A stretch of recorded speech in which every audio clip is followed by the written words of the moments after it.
If you need to see your SurveyMonkey results quickly and clearly, this video will walk you through the exact steps. Whether you want to review overall survey performance, check question by question summaries, look at individual responses, or open your dashboard view, I'll show you how to do it step by step. This is perfect if you're analyzing customer feedback, collecting research data, or just trying to understand what people answered on your survey.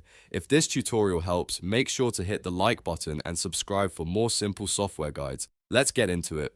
First, open your browser and go to SurveyMonkey. Once you're on the SurveyMonkey homepage, sign into the account where your survey was created. After you log in, you'll land in your SurveyMonkey workspace where all of your surveys are stored. From here, look for the survey you want to review. This is the first step because you need to open the correct survey before you can see any results. Next, click on the survey you want to analyze. Once the survey is open, you'll see different options related to building, collecting, and reviewing responses. To view the data, click on Analyze Results. This section is where SurveyMonkey organizes all of the response information for you. It's the main area you'll use when you want to understand what people answered and how your survey is performing. After you click Analyze Results, you'll be taken into the results area for that survey. Here, you can start by looking at Question Summaries. This is one of the most useful views because it gives you a breakdown of how people responded to each question. You can quickly see answer counts, percentages, and response patterns without having to scroll through every single submission one by one. If you're looking for a fast overview, this is usually the best place to start.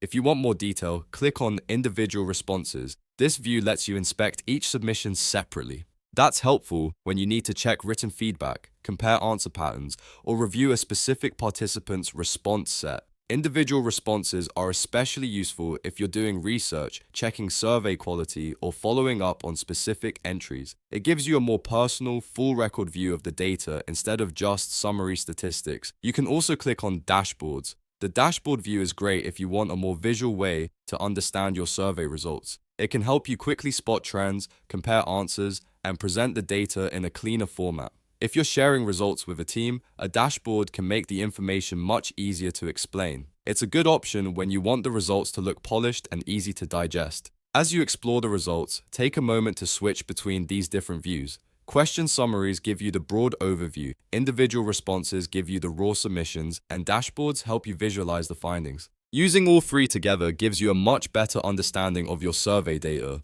That's the fastest way to get real value out of your SurveyMonkey results, and that's it. Now you know how to see SurveyMonkey results using the main analysis tools inside the platform. If this video helped, please like the video and subscribe for more easy software tutorials just like this one. Thanks for watching, and I'll see you in the next video.